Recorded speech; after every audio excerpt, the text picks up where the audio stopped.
Et salut à tous les amis, je suis ravi de vous retrouver pour la vidéo du mercredi, donc notre deuxième vidéo de la semaine. Vous en avez pris l'habitude, il y en a une le lundi, le mercredi, le vendredi. On se retrouve pour parler de NBA, pour traiter la carte de la soirée. Là, en l'occurrence, on va en avoir une belle petite carte pour ce soir. On va quand même avoir 9 matchs NBA au programme. Ce qui est plutôt bien sympa, bien correct.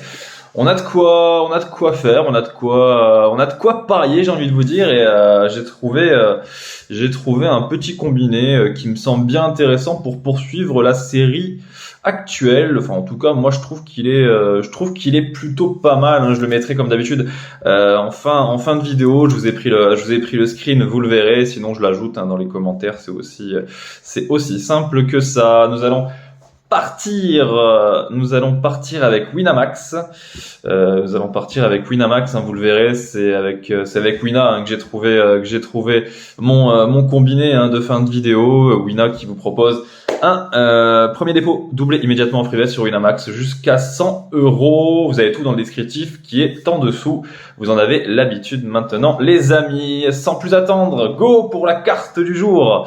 Détroit-Washington, notre première affiche de la soirée. Et sans trop vous teaser, elle fera partie du combiné. Ce sera ma base du combiné. Détroit qui coule, Détroit qui est complètement à la ramasse dans la conférence Est. Avec Charlotte, ce sont les deux équipes qui n'ont plus rien à faire, hein, qui elles le savent pertinemment, c'est terminé. Détroit, un bilan de 13-39, 75% de défaites cette année, il n'y a plus rien à jouer. En plus, on arrive dans une période où il y a certains joueurs à Détroit qui vont se barrer, hein. Faut pas avoir peur des mots. Un mec comme Bogdanovic, pour moi, il a 3 chances sur 4 de bouger. À voir après ce qu'ils vont faire avec certains mecs qui sont dans le roster, et pourquoi pas récupérer quelque chose en échange des Saddiq Bey, Hamidou Diallo. Mais voilà, à Détroit, il y a des mecs qui vont bouger. Et du côté de Washington, la situation elle est toujours aussi urgente. Il faut enchaîner les matchs, il faut des résultats. Et dans cette optique, Washington a remporté ses 6 dernières rencontres en NBA et des grosses performances, hein, en perspective pour les Wizards qui restent sur 4 victoires de rang à la maison. Contre les Mavericks, contre les Rockets, les Pelicans et les Spurs. Autant vous dire que pour cette rencontre, moi j'ai quand même tendance à dire que Washington a un gros coup à jouer. Elle n'est pas en back-to-back, elle s'est régalée en plus lors de son dernier match 106-127, une victoire contre les Spurs. J'en dis un peu plus sur cette rencontre parce que je vais l'inclure dans mon combiné. Ça sera ma base en tout cas, ce Washington à 1,47. La prochaine rencontre de notre soirée NBA, nous allons partir du côté de Memphis où pour une fois dans le Tennessee nous allons avoir un match à 1h du matin. Les Grizzlies reçoivent les Blazers de Portland. Des cotes parfaitement logiques, hein, j'ai envie de vous dire, hein, pour ce soir dans cette affiche là. Memphis joue très bien à la maison, et Portland pour moi déjà montre des signes très inquiétants, et je pense que c'est une franchise qui va lâcher si ce n'est pas déjà fait, hein. Alors là, il y a trop de signes qui montrent que cette franchise de Portland n'ira nulle part pour moi. 24 victoires, 26 défaites. Clairement, je pense que elle est dans la course pour le top 10, mais par rapport à des Lakers, The Thunders ou les Pelicans avec lesquels ils sont à la lutte, c'est clairement l'équipe qui pour moi est la plus faible. Même le Thunder, je les trouve au-dessus, moi. Même le Thunder, je les trouve au-dessus en termes de contenu, de niveau de jeu. Je serais pas étonné d'ailleurs qu'à Portland, ça bouge encore, hein, au niveau des trades. Donc oui, victoire de Memphis. Memphis, en plus, c'est le genre d'équipe deuxième de conférence Ouest, hein, rappelons-le, 32 victoires, 18 défaites. Et elle a tapé Indiana pour mettre fin à une série de 5 défaites de rang. C'est le genre d'équipe, une fois qu'elle a fini de perdre, une fois que cette série est terminée, c'est reparti, je pense, pour une autre série positive de victoires, et je pense qu'ils sont capables de les exploser, hein. Moi je serais même parti sur le Memphis gagne de 9 ou 10 points de plus, mais bon, on va rester quand même assez correct. Elle était à 1,50 ce matin, elle est descendue à 1,45 en temps réglementaire. C'est plutôt pas mal. Sixers Magic, notre prochaine rencontre. La revanche, un duel qui a eu lieu il y a 48 heures entre des Sixers et des Magic. Le Magic qui l'a emporté à la surprise générale pour valider une cote à 4. Je pense que ce ne sera pas la même ce soir avec ou sans Embiid. Je pense que le Magic va se faire cartonner. Voilà, c'est Philadelphie. Philadelphie était sur son nuage, ils avaient tapé que du lourd. Ils resté sur 7 victoires de rang, ils avaient tapé que du lourd. Et là, ils ont peut-être pris un peu ce match à la légère contre Orlando. Et je pense que après avoir perdu à la maison, la deuxième rencontre devrait tourner à l'avantage de Philadelphie. Pour ma part, je suis quand même parti sur le Paolo Banchero à 20 points au plus, qui en a calé 29 lors du dernier. Elle est à 1,72 et me paraît plus que correcte.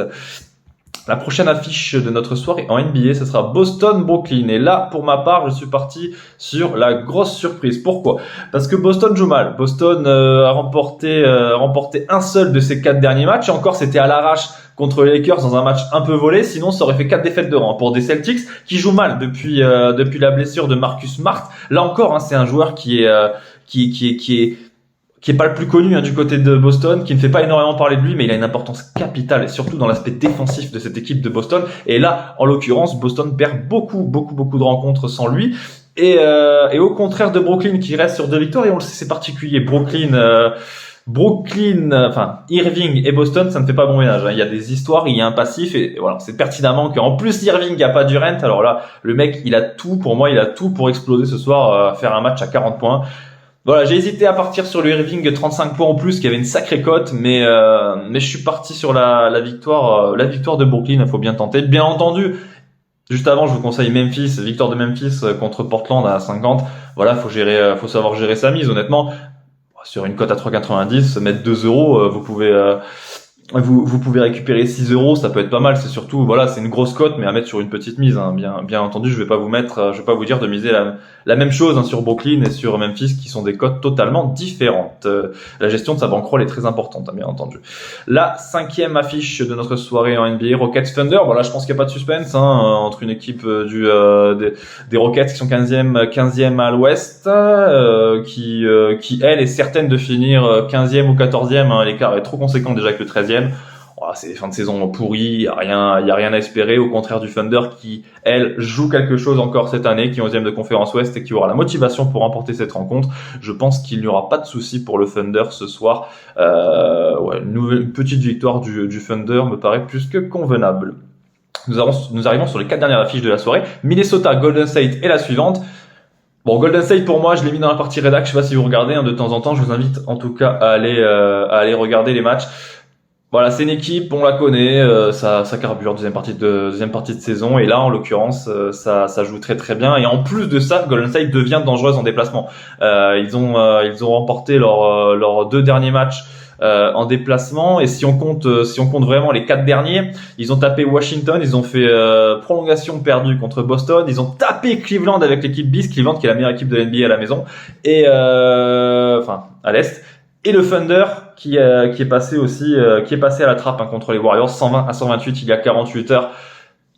Dans la logique, je pense que Golden State, en plus Minnesota est privé de Karl Anthony Towns et a perdu son dernier match contre Sacramento. Golden State qui monte en puissance devrait prendre cette rencontre.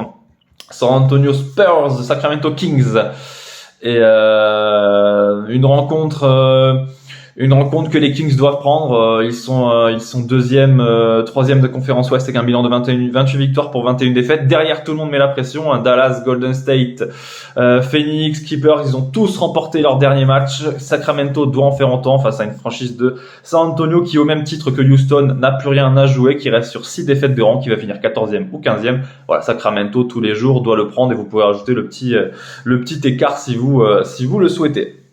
Nous arrivons sur les 2 dernières affiches de la soirée. Utah-Toronto. Voilà, moi je comprends pas trop les bookmakers. De toute façon, sur certains points, ils vont nous mettre Toronto coté à 2,30, 2,35 chez les Kings de Sacramento, mais ils vont nous les mettre à 2,30 également en temps réglementaire à Utah. Alors que pour moi, quand même, il y a une différence entre le Jazz et Sacramento. Rien à voir en termes de niveau de jeu. Sacramento est bien au-dessus. Voilà, moi je considère toujours que Utah est en sur-régime, et Toronto au contraire joue très très bien, et elle fait un excellent road trip, mine de rien, dans cette conférence Ouest, cette franchise de Toronto qui gagne beaucoup de matchs, qui est précise dans ce qu'elle fait. Son road trip à l'Ouest, c'est des victoires contre les Kings, contre Portland, pour des défaites malheureuses contre les Warriors et les Suns. Mais je pense que face au Jazz de Utah, c'est dans les cordes en tout cas de Toronto. une belle petite victoire en perspective pour les Canadiens et nous allons conclure cette carte NBA par un Suns Hawks. Moi, je vais rester sur la même logique pour Phoenix. Je vous le dis tout le temps et je vous le répète dans les vidéos. Il ne faut pas se fier à ce classement un peu pourri, à cette dynamique qu'il y a eu. Phoenix est une belle équipe NBA. Elle va retrouver Booker, elle va retrouver les hautes sphères de la conférence Ouest et surtout à la maison. Il ne faut pas l'oublier, c'est une équipe qui est terrible. 19 victoires, 8 défaites pour des Suns, qui sont impeccables à la maison. Il faut pas sous-estimer cette franchise malgré les nombreuses blessures qui ont impacté cette équipe. Atlanta est peut-être au complète ce soir, mais je pense que Phoenix est rodée à la maison et elle sait ce qu'elle fait. Le combiné, fin de vidéo, je vous l'avais dit, victoire pour ma part de Washington, combiné aux 20 points ou plus de Lauri Markkanen qui se trouve à 1,25. Ça nous fait une cote à 1,84. Si je dis pas de bêtises, vous aurez le combiné à la fin de la vidéo et je le mettrai dans les commentaires également. Pour ma part, je vous souhaite une excellente soirée. N'hésitez pas à vous abonner, à liker. Ça fait toujours plaisir et ça nous fait du bien. Et n'oubliez pas également qu'il n'est pas nécessaire de jouer des 1000 et des 100 pour se faire kiffer. Comme je vous l'ai dit sur Brooklyn, honnêtement, si vous avez un petit budget, voilà, mettre 1 euro sur Brooklyn, mettre 2 euros, ça peut être bien sympa, ça peut vous faire vibrer et peut-être pourquoi pas gagner 4 euros. Bon, bien entendu, c'est une grosse cote, mais voilà, ça vaut toujours le coup de miser des petites mises et gérer sa bankroll au mieux. Je vous dis à vendredi, les amis. Ciao, ciao, passez une bonne soirée.